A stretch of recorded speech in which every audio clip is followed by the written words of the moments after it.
اللہ اللہ اللہ اللہ۔ اویس بھائی، مستقبل میں آپ افغان طالبان کا کیا رول دیکھتے ہیں اور خاص طور پر پاکستان کے ساتھ ان کے تعلقات کیسے رہیں گے؟ اعوذ باللہ من الشیطان الرجیم، بسم اللہ الرحمن الرحیم۔ دیکھیں، افغان طالبان جو ہیں وہ ہمارے بھائی ہیں اور اللہ تعالیٰ نے بہت بڑا کام لیا ہے ان سے، لیکن اور آپ کو معلوم ہے کہ اس سے پہلے بھی میں اپنی رائے کا اظہار کر چکا ہوں ان کے بارے میں، لیکن ایک بات سمجھنے کی ہے کہ جو افغان طالبان ہیں ان کے جو ایکچول لیڈر تھے ملا عمر تھے، وہ اب ان کے درمیان نہیں ہیں، اور اب زیادہ تر جو باغ ڈور انہوں نے سنبھالی ہوئی ہے وہ جو ان کے ریدر ینگ جو ایک بعد کی جنریشن ہے اس نے سنبھالی ہوئی ہے،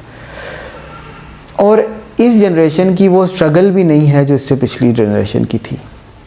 یعنی انہوں نے وہ جنگ اس طرح سے نہیں لڑی جس طرح ان سے پہلے جو ملا عمر نے اور ان کے قریبی ساتھیوں نے لڑی تھی۔ اور ملا عمر اور ان کے ساتھی جو تھے وہ جو افغان جہاد ہے USSR کے خلاف، اس سے گزر کر ایک جس طرح لوہا سونا آگ میں جل کر کندن بنتا ہے، وہ اس وار سے نکلی ہوئی ایک کریم تھی۔ لیکن اس کے بعد ایک یہ جو معاملہ امریکہ کا وہاں پہ رہا، اس وار کے میں وہ جو بڑے بڑے لوگ تھے، اہم لوگ تھے، وہ تو اللہ کی رحمت سے شہید ہو گئے، کام آ گئے۔ بعد کی جنریشن نے اس طرح سے ٹیک اوور نہیں کیا افغانستان کو جس طرح سے افغانیوں نے USSR سے لیا تھا۔ یہ تو امریکہ وہاں سے چلا گیا، یہ کوئی جنگ کا نتیجہ تو نہیں تھا۔ ہاں ٹھیک ہے، پہلے ایک طویل جنگ کا آخری حصہ ضرور تھا، لیکن یہ نروز کی گیم تھی، صبر کا معاملہ تھا۔ جب صبر کا پیمانہ لبریز ہو گیا، جب صبر مزید نہیں ہو سکا تو امریکہ کو وہاں سے موو آؤٹ کرنا پڑا۔ تو اس جنریشن سے آپ وہ والی ایکسپیکٹیشن نہیں رکھ سکتے جو معاملہ ملا عمر کے دور میں تھا۔ تو ان سے ضرور بہت ساری غلطیاں بھی ہو سکتی ہیں، اور ان کے اندر وہ والا انٹلیکچوئلزم نہیں نظر آتا، وہ والا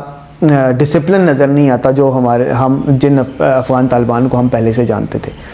اور وہ افغان طالبان وہ تھے کہ پاکستان کی عزت کرنے والے تھے، پاکستان کی تکریم کرنے والے تھے، پاکستان کے ساتھ بھائی چارے کا معاملہ کرنے والے تھے۔ لیکن پاکستان نے وہ غلطی کی، پاکستان کے حکمرانوں نے وہ عظیم بلنڈر کیا کہ جس کی وجہ سے ہم نے اپنے ہی بھائیوں کو مروایا، اپنے ہی بھائیوں کے خلاف دشمن کا ساتھ دیا۔ ایک تو معاملہ یہ ہوا کہ وہ جنریشن نہیں رہی، دوسرا معاملہ یہ ہوا کہ اس نئی جنریشن کے اندر وہ درد اور تکلیف ہے۔ یہ جنریشن اس معاملے کو، اس دکھ کو بہت زیادہ اپنے دلوں پر لیتی ہے کہ پاکستان نے ہمارے خلاف دشمن کا ساتھ دیا تھا۔ ان کے لیے آسان نہیں ہے کہ وہ پاکستان کو معاف کر سکیں اس معاملے میں۔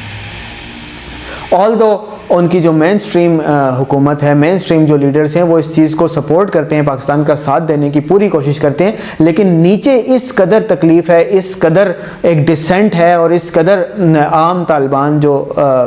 رہنما ہے اور عام سولجر ہے، اس کے اندر اس معاملے کے لیے ایک بہت زیادہ غم و غصہ پایا جاتا ہے، جس کی وجہ سے مین سٹریم جو ٹاپ لیڈرز ہیں ان کو بھی نظر ایسے ہی آ رہا ہے کہ گیو اپ کرنا پڑا ہے بہت سارے معاملات میں۔ تو اللہ نہ کرے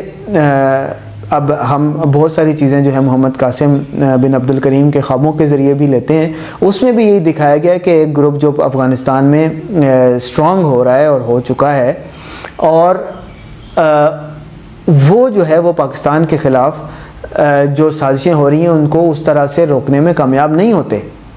اور اس کی وجہ سے پاکستان کے ساتھ معاملات خراب بھی ہوتے ہیں، اور پاکستان کے اندر بھی دہشت گردی کی کوئی صورت بن سکتی ہے۔ تو اللہ تعالیٰ ہم سب کو محفوظ رکھے، اور افغان طالبان کو بھی اللہ تعالیٰ ہمیں بھی اور انہیں بھی حق کا راستہ دکھائے، اور ایک دوسرے سے لڑنے کے بجائے ایک دوسرے کے لیے بارڈر جو ہیں وہ ہاٹ بارڈرز بنانے کے بجائے ایک پیسفل بارڈرز بنانے کی توفیق عطا فرمائے۔ اور افغان طالبان کو اس چیز کو سمجھ لینا چاہیے کہ پاکستان میں اب وہ لوگ ذمہ دار نہیں ہیں کہ جنہوں نے دشمن کا ساتھ دیا تھا۔ ہمیں اس چیز کا احساس ہے کہ یہ کام نہیں ہونا چاہیے تھا، اور ہم اللہ کے فضل سے اس وقت جو ہماری پولیٹیکل اور ملٹری لیڈرشپ ہے، انہوں نے جو دشمن ہے اس کے خلاف کھل کر بات کرنا شروع کی ہے، اور جو پاکستان امریکن کیمپ میں تھا اس سے باہر آ رہا ہے، اور پاکستان الحمدللہ اللہ کے فضل سے بہت حد تک اپنے پاؤں پر کھڑا ہو رہا ہے، اور انشاءاللہ بہت جلد امریکن کیمپ سے پوری طرح باہر آ جائے گا۔ تو افغان طالبان کو بھی اس چیز کو سمجھنا چاہیے، پاکستان کے عوام کو بھی سمجھنا چاہیے، اور کسی بھی اس قسم کی ایکٹیویٹی میں انوالو نہیں ہونا چاہیے کہ جو جس سے دشمن فائدہ اٹھا سکے۔